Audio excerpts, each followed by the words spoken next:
Welcome to the Project Zion podcast.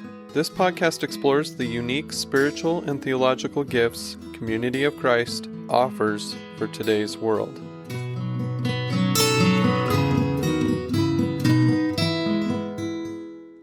Hello and welcome to Project Zion. Today is the 6th podcast in a new international series, Grounds for Peace, under the auspices of peaceprojects.eu. I'm one of your co-hosts, Andrew Bolton, joining you from Leicester, England, and a member of the Community of Christ European Peace and Justice team. I'm James Aldridge, you're the co-host, and I'm joining you from London, UK. I teach history and politics in an 11 to 18 state school. I grew up Community of Christ. My mum is a congregational pastor in Leicester still today. Today we're looking at Christian Anarchism. A part of our exploration will include how Christian Anarchism can illuminate the early days of Latter-day Saintism. In the founding saga of Latter-day Saintism, we have a second New Testament. Jesus teaches a version of the Sermon on the Mount from Matthew's Gospel in all its radicality. Jesus also heals, blesses the children, and teaches. How do the people respond? Conversion, the love of God in each person's heart, all things in common, no war, no violence, and no government for 200 years. We're also going to explore how Christian anarchist perspectives might help the church in its Peace Zion mission today. With us today is an expert on Christian anarchism, Alexandre Christoyannopoulos. He has a Greek dad and a French mum who were both European Union civil servants, and he met in Brussels. He's lived in the UK for over 2 decades. He speaks Greek, French, some Spanish and Portuguese, and English. He's humble about his English, but actually he writes beautiful English. He's dad to 2 little children and his wife is French. His PhD was on Christian anarchism and he loves Tolstoy. Last year he published a book on Tolstoy's work. He teaches politics and international relations at Loughborough University, just a few miles away from where Andrew and also my mum live. His favourite food, everything his Greek grandmother used to cook. Welcome, Alex. Thank you for inviting me and thanks for the generous introduction. So what is anarchism? There's often a negative history, negative connotations around the word anarchism, and even the word itself can be a bit dramatic and scary. Is there another word or phrase we can use instead? There are other words, but anarchism is also a word that signifies a particular tradition of thought, a political ideology, and it's, I think, worth using as well as, yes, there are alternatives. You can say libertarian, for example. Libertarian works in France. Libertaire, for example, is often used instead of anarchism, or can be. Whereas in the US, the word libertarian is more associated with the right wing. So what some people call right-wing anarchism or free market fundamentalism. It's worth saying that a lot of anarchists in general, and certainly in Europe, reject the very notion of right-wing anarchism. The word is associated with bomb throwing and violence because in the late 19th century, some anarchists, and it was just a minority, did use the dynamite and plant bombs and kill a few people. I mean, one estimate is that in total, in the whole wave of anarchist terrorism, maybe about 300 people died, I think it is, rather than just were victims, which, puts it in proportion against, a lot of the terrorism of today. But that period in anarchism's history, that period where some anarchists engaged in terrorism has now stayed. And the stereotype of anarchist/terrorist, the kind of correspondence between the two, has remained, at least in some of the popular imagination and in some of the media. And it's used and abused, but it doesn't represent the tradition of political thought or activism that anarchism really stands for. So some anarchists have sort of dabbled in more violent tactics. The vast majority have not. There's a huge tradition of anarcho-pacifism within anarchism. I don't know about huge, but significant anarchists are anarchists because they are pacifists, for example. And certainly most anarchists today prefer, at least where possible, non-violent activism.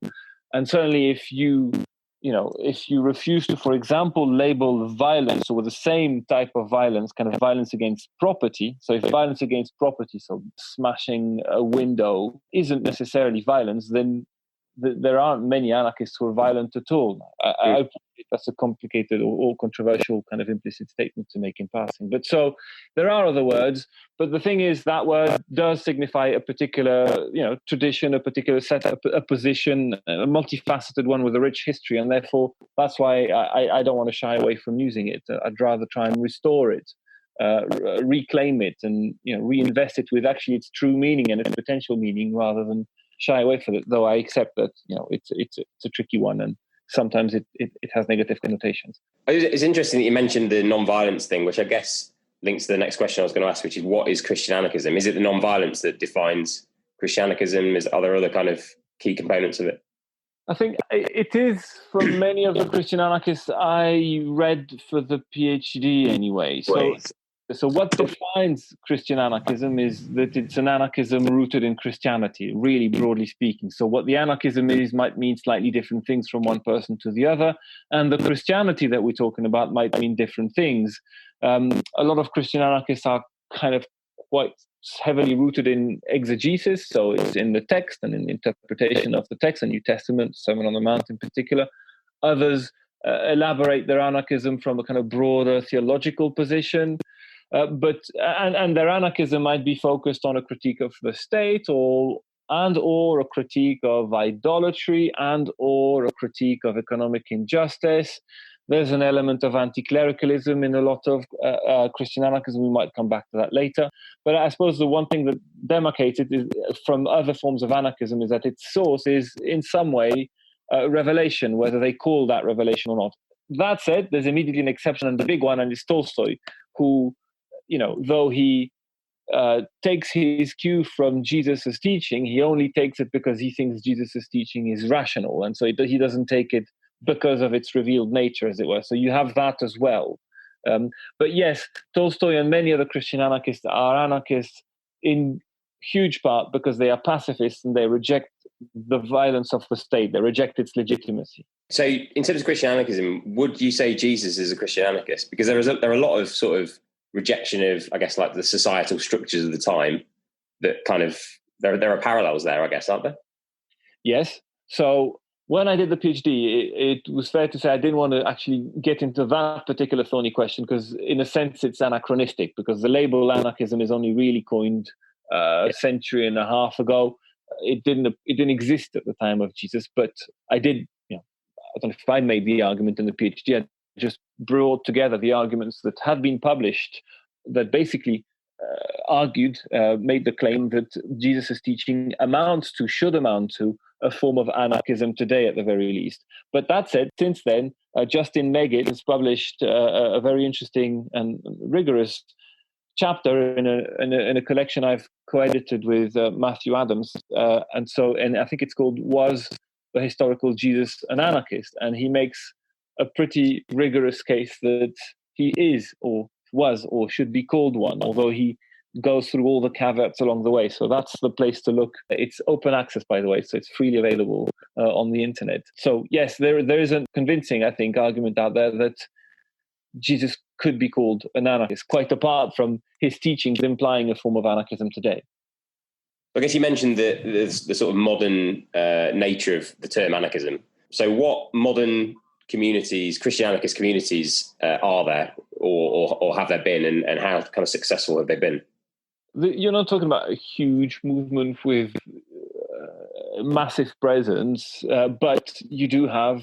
It depends what you define modernity. I think you mean today. Today, perhaps the most vibrant example of a Christian anarchist set of communities is really the Catholic worker movement and the 200 or so houses of hospitality and similar communities, mostly in the States, but not only, that are, kicking along today, often quite small in size, but having an impact locally and comforting the afflicted and afflicting the comfortable is one of their statements.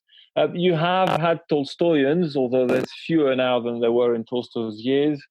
It's worth mentioning, I suppose, Dave Andrews and his work and his fellows, I suppose, or fellow Christians in Brisbane, in Australia. There's a network of people. He's not the only one, but the Waiters Union is an organization he talks of. So there are, and then if you start loosening your boundaries, you'll find lots of communities that try to live by at least a lot of the ethical teachings that for Christian anarchists are, essential and essential from Jesus's teaching. So they might not apply the full array, as it were, but they still borrow from a lot of them. That's in terms of modern examples, I suppose. Some of them. I guess you sort of answered this a little bit. What can we learn from those communities that tried to kind of model their life on those kind of guidelines? In a sense, I don't know if I'm the best place to answer that, because you'd have to ask the people who live in those, and to get, I suppose, a more authentic answer. But my take is that you learn that life in intentional communities is not easy, but it's possible. And you don't even have to sort of fully subscribe to the intentional community model. You can just be part of a community, but still go back to a place that is kind of your home, where you have a separate life as well. So some people are close to communities, but not necessarily in them, as in residentials, as it were. I guess one of the things you learn quite quickly, so if you look at Tolstoyans, for example, a lot of these communities basically crashed quite quickly because they weren't very practically minded or pragmatically minded, partly because Tolstoy's teaching is, more on the principles than on the practicalities of alternative life living, if that's a word. Kind of intentionally vague. Yes, he just didn't really focus on that. For him, the priority was, I think, denouncing violence at the time and speaking at the level at which he spoke. And interesting though that was, that didn't necessarily help those who were moved by his writings and decided to drop everything and set off into a new community. So, those kinds of people will have learned that you need to be practical as well as utopian. You may not change the world. You may not even succeed as a community, but you learn from that experience and you can apply those lessons to the next social struggle or application of your ethics to politics. And so, yes, another lesson I suppose we can learn, last one, is that individual communities may not change the world, but they can still try and live according to their principles. And that in turn may inspire others, either then or later on. And yes, it might be that those communities often have remained marginal and haven't had the kind of impact that I suppose Gandhi had, or some of the big names or groups of people who've changed the world. But nonetheless, they exist, they are there, they have shown that certain things are possible. They have learned from the things that aren't. They have lessons to share. There's plenty to learn, actually, if you care to look at it. But it's not something I've researched in huge depth. But there's plenty to look at. So, Alex, what got you hooked on Christian anarchism and Tolstoy in particular? It's an interesting question, because I'm asked that often these days, and I'm not sure of the exact chronology and the exact events. But once I got to Tolstoy and started reading, I think the first thing I read was The Kingdom of God is Within You. I quickly did get hooked because of the eloquence and the unflinching nature, I suppose, of his critique of violence, including state violence, the refusing to shy away from the full implications of his rejection of violence, that is, the implication of it for structures that we have otherwise come to see as legitimate. So it's through Tolstoy that I got hooked on Christian anarchism, and it's probably fair to say that I've remained hooked on Tolstoy in particular. I did the work I did on Christian anarchism. I am still very interested in it, but Tolstoy I like in particular. What at the time of basically what was the PhD got me hooked on to Christian anarchism more generally was a desire to explore whether Tolstoy's position actually did make exegetical sense. Because you see, Tolstoy has a lot of things to say based on the Sermon on the Mount and forgiveness, not judging. I mean, lots of passages in the New Testament and in the Gospel in particular. But for example, he will ignore Paul. He distrusts Paul entirely. He says very little about render unto Caesar. He doesn't tackle some of the passages that it is fair to ask of a Christian anarchist to have an answer to anyway. And so I was interested in what Tolstoy had to say, but I thought his case was, if there were gaps. And then I quickly realized that there are others who have basically spoken in those gaps. So you have Jacques Ellul, Werner Deller, Dave Andrews, and quite a few other writers anyway, to focus on people I could study for the PhD, who have said things that when you then pull them all together alongside Tolstoy, constitute what I think is a pretty coherent argument according to which Christianity should amount ethically, or the moral teachings of Christianity translate politically into a form of anarchism. And so I was interested in Tolstoy, but it was partly my frustration at his sort of ignoring certain passages that I thought it was important to tackle, that then got me interested in Christian anarchism more generally. So very interesting.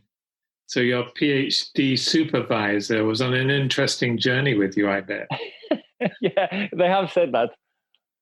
So Tolstoy is very interesting, I agree. Perhaps the greatest novelist of all time, with War and Peace and Anna Karenina. He was an aristocrat, very privileged, a soldier, a womanizer, and then he underwent a serious Christian conversion and changed in some very significant ways. Can you tell us something about that conversion, please? It also changed what he wrote after that, right? Yes.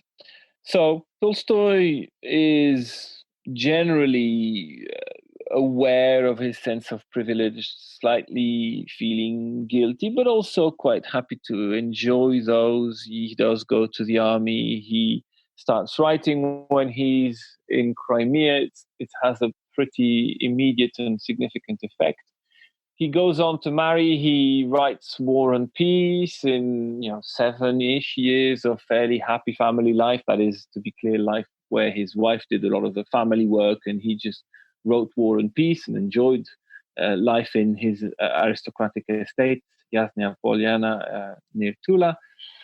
But the doubts come back, the niggles come back, the sense of guilt come back. And as he's writing Anna Karenina in the 1870s, he goes through an intensifying period of existential torment. He's not sure about the meaning of life. He eventually writes about that once he's through in A Confession, which is one of his books. And in it, he, according to his biographers, slightly over-exaggerates the extent to which there really is a break, but he certainly talks of a break. And he says he's tormented, he looks for the answer to the meaning of life everywhere and finds it nowhere. The meaning of life for him, the question for him is phrased this way: it's what's the point of living if at the end of it, death is to follow? And he doesn't really actually answer that particular question fully once he does find the answer. What he does say is that he finds the answer, or the moment, his eureka moment, is once he reads once again, because he'd read it before, but at that point the coin drops, Jesus' Sermon on the Mount, and in particular the counsel to turn the other cheek. And at that point, or from then on, from reading that, it seems to trigger in him a whole set of reflections about violence and the pain of violence, a meaning to be found in trying to reduce, eliminate the violence that there is around him. And in short, from that pacifism in a sense, and then from it a relentless anarchism or a rejection of the state because it's violent too, from that position develops a kind of new Tolstoy for the next 30 years of his life, 1879-ish, which is when he kind of converts to him passing away in 1910. He's just a relentless, let's call him a Christian anarchist, who just keeps contributing in various forms, various lengths to different sort of outlets at the time. He writes letters, he writes essays, he writes books, he writes a lot, trying to convert people, I suppose, to his position. Now, it's worth saying that although he converts to Christianity, it's a very rationalistic version of Christianity. He filters all dogmas, all scriptures through the light of reason. If it's not rational, he just dumps it. He disregards it. If it doesn't make sense, it doesn't fit his model. And so he's an awkward Christian at the very least. He doesn't subscribe to the resurrection. He doesn't buy the miracles. He thinks a lot of these things are added later on to distract people from what he thinks is the most important, which is Jesus' ethics, the radical morality preached by Jesus, which he happens to agree with, not because Jesus, the Son of God or whatever, said it, but because Jesus, a very, perceptive and clever man, I suppose, as far as Tolstoy is concerned, said it best. And so from then on, his focus is the Sermon on the Mount and the implication of it for society. And yes, therefore, he writes differently. He writes much less fiction. He writes a lot. As I said, he has huge correspondence for a while. He keeps writing his diaries. More to the point, he writes lots of essays and various interventions. But he does write some fiction. And perhaps the most notorious one is Resurrection, which is his third biggest novel after War and Peace and Anna Karenina. It's actually not really fully completed. He's not completely satisfied with it. By the time he publishes it because it'll help fund the migration of the Doukhobors, which is a group of sectarians in Russia that he comes to sympathize with, their migration to Canada. So it's going to fund that, and so that's why he publishes. So he still publishes some fiction. Haji Murat would be another one, Father Sergius, I think, quite a few other shorter pieces, but his focus is more on, I suppose, the essays, the political and the economic commentary. So I want to come back to the Sermon on the Mount. I read What I Believe.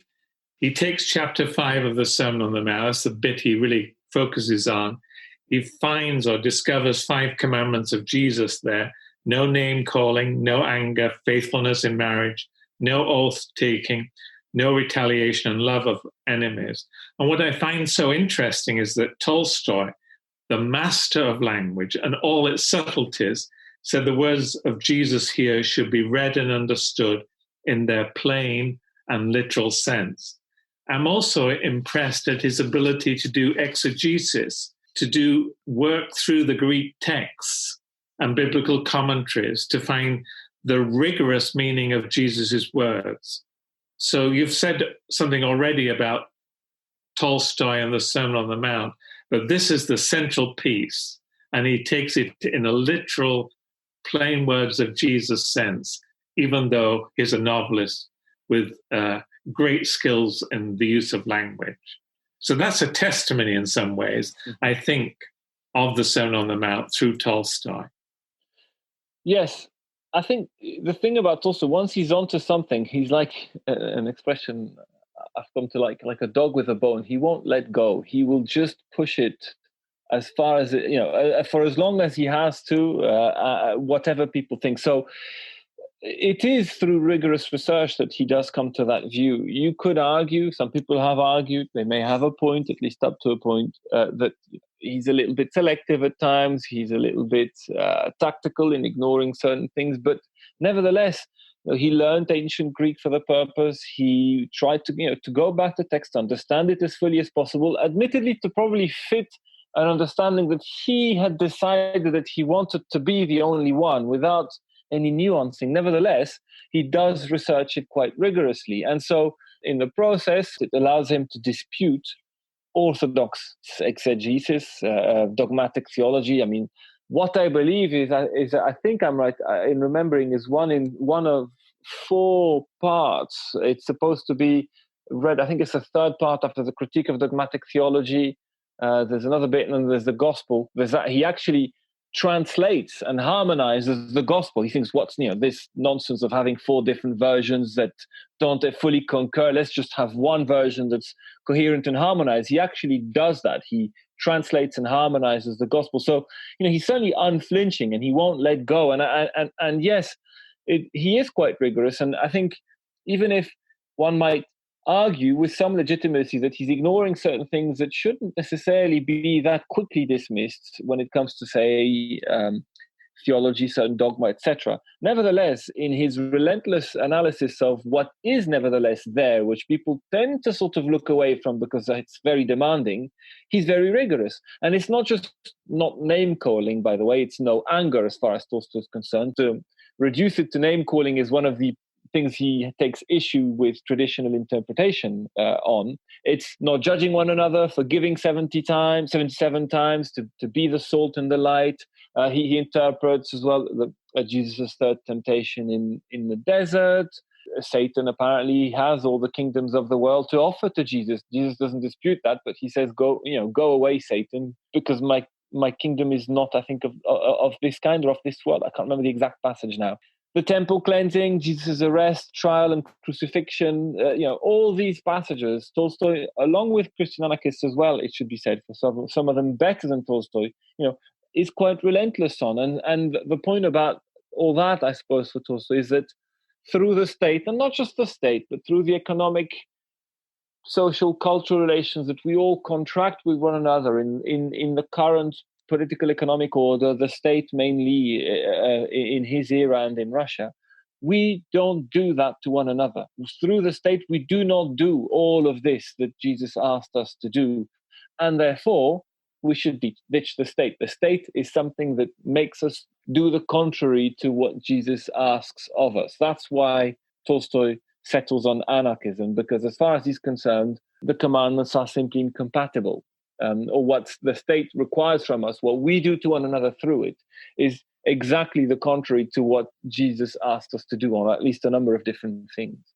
So for me, there's two eras in history that I'm really interested in. So it's Russia in the early 1900s, and it's Britain after the Second World War.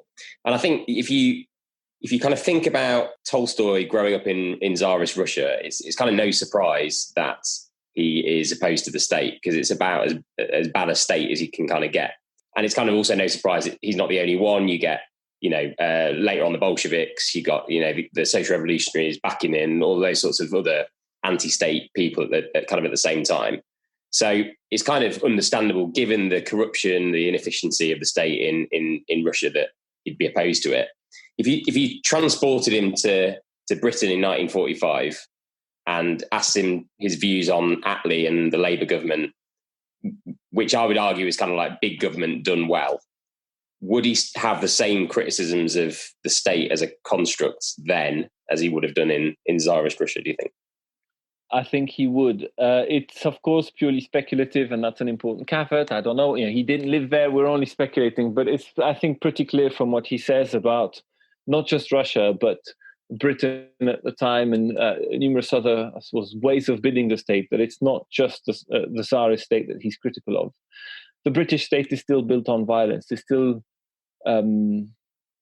acquires or claims to have the monopoly over the legitimate use of violence from its population. And he wasn't just critical of Russia. Also, 1945 Britain is still an empire. Tolstoy certainly is critical of that. He's also critical of the stratification of society that is basically maintained by that state. So it's nice to have the welfare state. Of course it is. I personally, perhaps, I don't know if I depart from Tolstoy, I certainly have more sympathies than perhaps he would have. But nevertheless, it still requires violence, not just at its fringes, but at its very base. And for Tolstoy, more to the point, change, if it's going to be lasting, must come not from the top down, but from within outwards. And that's not what happens with even a reformist government in 1945 Britain. Am I right in thinking that Christian anarchism is much less about kind of the route to gaining power, which some anarchists do speak of a little bit, and is much more about kind of localism, recreating society at a kind of a communal level? It's non-violent, it's about grassroots, it's about community, and kind of the idea that people have to take responsibility for themselves and other people, and it's always a journey. That's right. That's how I understand it. And that's actually, by and large, what a lot of anarchism is about, without the Christian rooting for it. But yes, absolutely. Yeah. It's kind of the end point as opposed to the process, right? Now that's an interesting question, because fundamental to anarchism, secular and religious, I think, is the importance of process, the refusal to compromise in the process, the idea that to get to that endpoint, we need to enact the kind of endpoint that we envisage in the process of trying to get there. So prefiguration, in one word, that's critical. It's perhaps the most important thing that differentiates anarchists from other left-wing currents, that is particularly strong among anarchists. Yes. So Tolstoy is also very critical of the Russian Orthodox Church, which supported the state, monarchy, supported the judiciary, including capital punishment, and also the military, much like the Church of England in British history. And his criticism, again, was based on the Sermon on the Mount, that the Orthodox Church was not living up to this, or obscured it, or taught against it, in fact. So can you tell us something about Tolstoy's relationship with the Russian Orthodox Church? He was an anarchist about institutional religion, right? Not just the state or government. He was anti-clerical. Oh, that's one word anyway. But yes, he was very critical of the church hierarchy. For him, the best illustration of what has gone wrong with the church, not necessarily the moment that it happened, but the epitome of it, and after that it's kind of essentially corrupt, is Constantine's conversion to Christianity. For him, that's not Constantine converting to Christianity, it's Christianity being adapted to the empire and therefore losing its authenticity. So he's acerbically critical about the church as an institution, yes, but he does appeal directly to the clergy. There's one famous piece he's written is titled "Appeal to the Clergy," so and that's how it's been titled anyway in its translation. So he will try and address the people behind those structures, at least if not necessarily the bishops and archbishops, but certainly the more common clergy, I suppose. But he's very critical of the church. And that's one of the reasons why he gets excommunicated in 1901. I mean, for the story, the reason that's finally triggered in 1901 is it's the publication of Resurrection, that third novel I mentioned before, because in it, 2 chapters of it are kind of brutally ridiculing the Eucharist through a literary device attributed to Tolstoy called defamiliarization. The censorship at the time reduces the whole 2 chapters to 2 words or 3. The service began, the rest is edited out. The church doesn't like that and uses the publication of that book as the trigger to excommunicate him. Interestingly, when he's on his deathbed on a remote train station for about a week, and it's kind of a big media event, lots of people become aware of it, the church dispatches clergy to try and readmit a repentant Tolstoy on his deathbed, but was refused entry. So he's against a form of religion that suffocates the way of Jesus. That's why he's critical of the Orthodox Church. So let's bring Christian anarchy to today. It denounces all forms of hierarchy, oppression, domination. So what would Tolstoy have to say about some of the issues that are hot topics today, like hostility to immigrants and refugees, LGBT inclusion or exclusion, racism, caste, gender equality? Can you speculate you're not supposed to do this as a historian, but can you join us in speculating about that? Yeah. Well, I can certainly try and remain respectful or authentic to Tolstoy's views. So, the thing is here, it does get a little bit complicated. So, yes, he would probably oppose borders and hence any hostility to migrants. He would oppose racism, caste, economic stratification, and so on. On that, I think it's fairly safe to say he would side with those movements, I suppose, or those moves anyway, yes. He's a lot trickier on gender because his views on marriage, sex, and feminism are much less comfortable for what you might call, I suppose, progressives or radicals, people on the left, I guess, today. And that's for a range of complicated reasons. So very briefly on marriage, he considers formal sanction of marriage by the church irrelevant. That is, for him, the first union should be the only one. It's not unnecessary for the church to sanction it. That first union should be the only one. The rest is lust. That union is mainly to procreate. He does have a particular expectation of a division of roles. I mean, women will mostly not just give birth, but take care of the education of children, etc. And later on, that evolves to become even more kind of ascetic, to kind of a position of advocating complete abstinence, because he's worried that any sexual intercourse risks awakening the senses and lust and the kind of passions he wants to sort of not awake. So for a range of mostly, you'd say, probably reactionary reasons, he's got a pretty awkward position on marriage and sex. Now, of course, some of his biographers have pointed out this is quite hypocritical because he was himself quite sexually active, certainly up until he becomes a proponent of abstinence. And so, there perhaps is an element of a hypocrisy, maybe an element of him having been ridden with guilt throughout and kind of resolving it by that extreme position. As for feminism, he is aware of the very early the first wave of feminism when he's writing. I mean, the more recent waves, of course, emerge after he's passed away.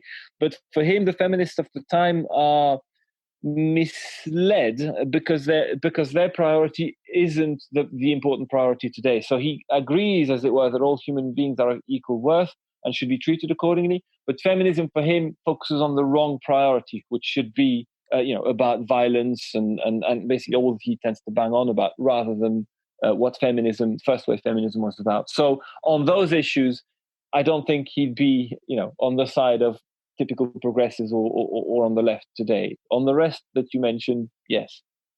On another of the key hot topics, veganism, So Tolstoy was a pioneering vegetarian. He was for peace and justice and compassion on our plates. Do you think he'd be a vegan today?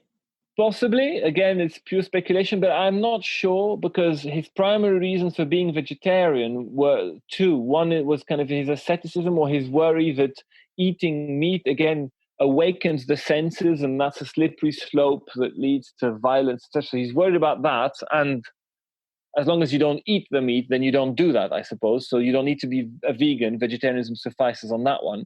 And the other reason, the other important reason, is because of the violence inflicted against animals that are going to be killed so that you can eat them. And again, as long as you don't eat the animals, he's not going to be as bothered, I suppose. Now, he possibly might have sympathies with broader vegan arguments around the exploitation of animals, but that's not something he develops at the time. So perhaps, but I think vegetarianism probably is where he's at. I mean, that's where he left us anyway.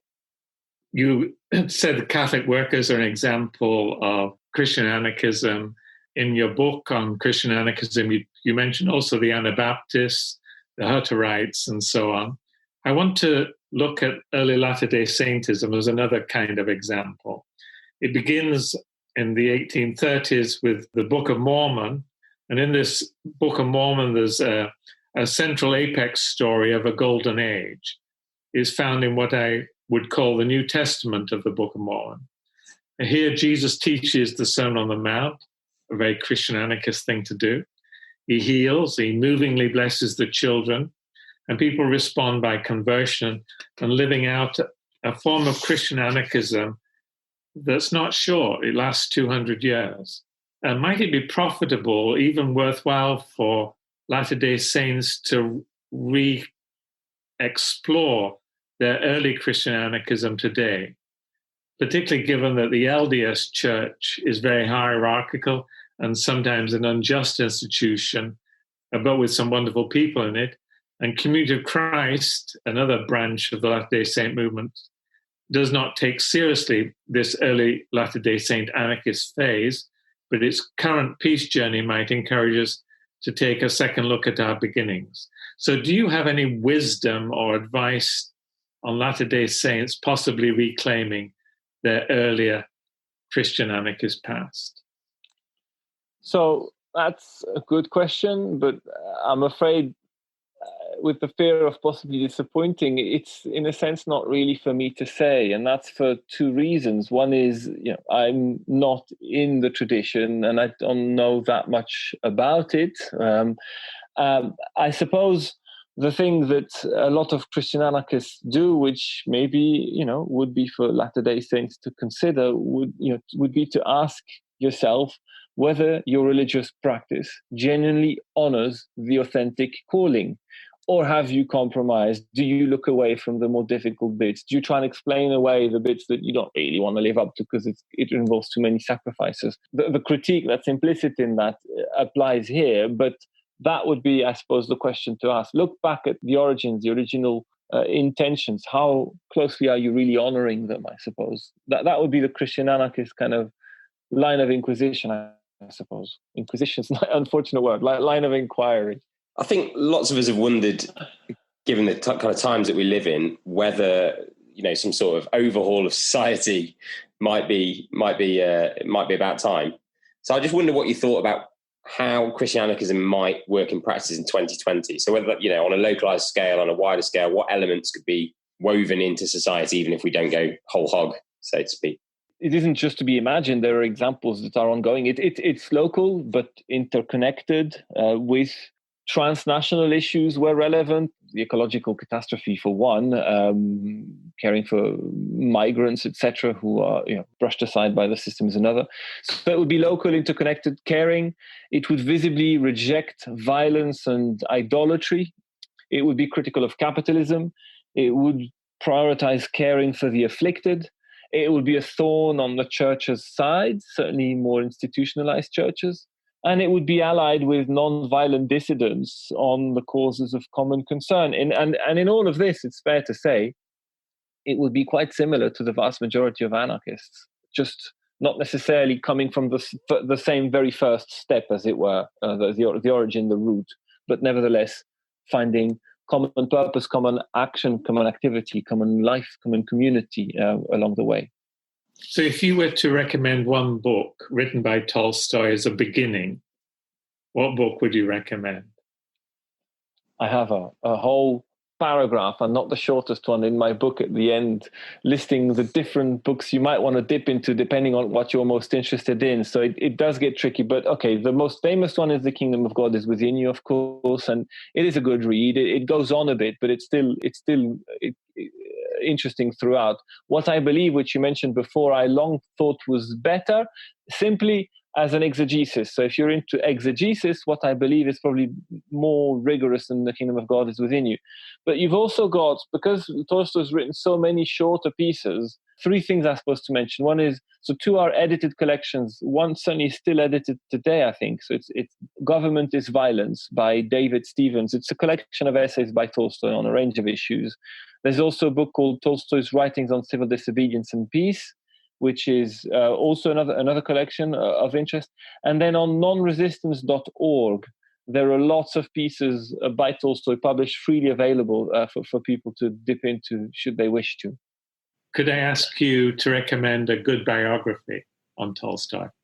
I really like Rosamund Bartlett's, I think it's Tolstoy, A Russian Life. And I like it because it doesn't ignore, but it actually addresses and weaves throughout the biography Tolstoy's more political and religious views, and it treats them fairly as opposed to some of his biographers. So that's the one I would go for. Thank you. So we're asking all our guests this key question for peaceprojects.eu. Alex, what would you do for peace personally? In very brief, I would listen to the cries of injustice first. I gave you a slightly longer answer the other day. I think a peace that is not just is not a sustainable peace, and it's not necessarily a peace that I would want to campaign for. Now, first, therefore, we need to look at questions of injustice, and once that's addressed, and as part of it, we of course think about peace. Then we might be able to get to peace. So that's perhaps my cop-out answer, but I think an important one nevertheless. Thank you, Alexandre Christoyannopoulos, for joining us in this podcast in a series, Grounds for Peace. You've been incredibly generous in doing both a webinar and now a podcast with us. I want to recommend two of your books to our listeners as very good reads. Your book on Christian Anarchism, a political commentary on the gospel, and I think we would recommend the abridged edition for the ordinary reader, 2011, and it's not expensive. And then your book, Tolstoy's Political Thought, Christian Anarcho-Pacifist Iconoclasm, Then and Now, which is more expensive, but that came out just last year, I think. I'll say just briefly on that one, I'm sorry, the pricing is nothing to do with me. It's an academic publisher, so they price them for academic libraries, although the understanding has all along been that after about 18 months, so this would be in about 6 to 8 months, a paperback would be made available at a much more reasonable price. At the moment, it's just exorbitant. Oh, that's good news. So hang on for the paperback, the Tolstoy book. So this is Project Zion, and today James Aldridge and Andrew Bolton from England have been your hosts. Thank you for joining us. May I, in closing, ask you, our audience, our listeners, to consider this question too. What would you do for peace?